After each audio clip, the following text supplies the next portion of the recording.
بسم اللہ الرحمن الرحیم۔ ناظرین، میں ہوں وحید جاوید، آپ دیکھ رہے ہیں میرا یوٹیوب چینل نیوز لائن۔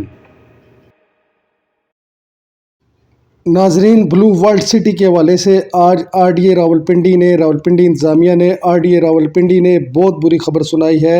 بلو ورلڈ کو بلیک لسٹ قرار دے دیا گیا ہے۔ 2018 میں شروع ہونے والی پاکستان کی سب سے بڑی سوسائٹی جس کو کہا جاتا ہے بلو ورلڈ سٹی، آج اس کی پریس ریلیز جاری کی گئی ہے جس میں کی طرف سے یہ کہا گیا ہے کہ یہ غیر قانونی ہاؤسنگ سوسائٹی ہے۔ اس میں انویسٹمنٹ جتنے لوگوں نے کی تھی، لاکھوں لوگوں کا سرمایہ ڈوب گیا ہے۔ راولپنڈی کی جانب سے آج باقاعدہ پریس ریلیز جاری کی گئی ہے جس میں کہا گیا ہے کہ اس سوسائٹی کی تشہیر کرنے والے، اشتہار چلانے والے کوئی جو بھی افراد ہیں ان تمام کے خلاف مقدمہ درج کیا جائے گا۔ ناظرین، یہ وہی سعد نذیر، وہی چودھری ندیم اور چودھری نعیم ہیں جنہوں نے پاکستان تحریک انصاف کے دور میں بڑی انویسٹمنٹ کی، عمران خان صاحب کو بڑے چیک پیش کیے لیکن کوئی کام نہ آیا۔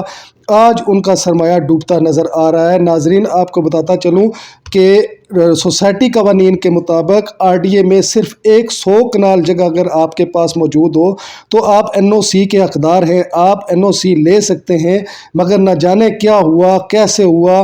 لاکھوں کنال کا دعویٰ کرنے والے چودھری نعیم، چودھری ندیم، چودھری سعد نذیر، تمام کھلاڑی آؤٹ ہو گئے۔ ایک ہی وکٹ میں تمام کھلاڑی آؤٹ ہو گئے، ایک ہی گیند پہ سب کھلاڑیوں کو آؤٹ کر دیا گیا۔ 2018 میں شروع ہونے والی سوسائٹی 2023 میں، آج 12 جون 2023 ہے، 23 میں ان کا NOC کینسل تصور کیا جا رہا ہے۔ نے باقاعدہ کہہ دیا ہے کہ ان کے پاس NOC نہیں ہے، یہ غیر قانونی سوسائٹی ہے۔ نے اپنی ویب سائٹ پہ کہہ دیا ہے کہ یہ غیر قانونی سوسائٹی ہے، اس میں جس نے سرمایہ کی ہے وہ تمام غیر قانونی ڈکلیئر کر دیا گیا ہے۔ ندیم، سعد نذیر، چودھری نعیم، یہ لوگ اس ٹائم قطر میں موجود ہیں لیکن کوئی پیسہ، کوئی چیز ان کے کام نہیں آئی ہے۔ آج نے ان کو غیر قانونی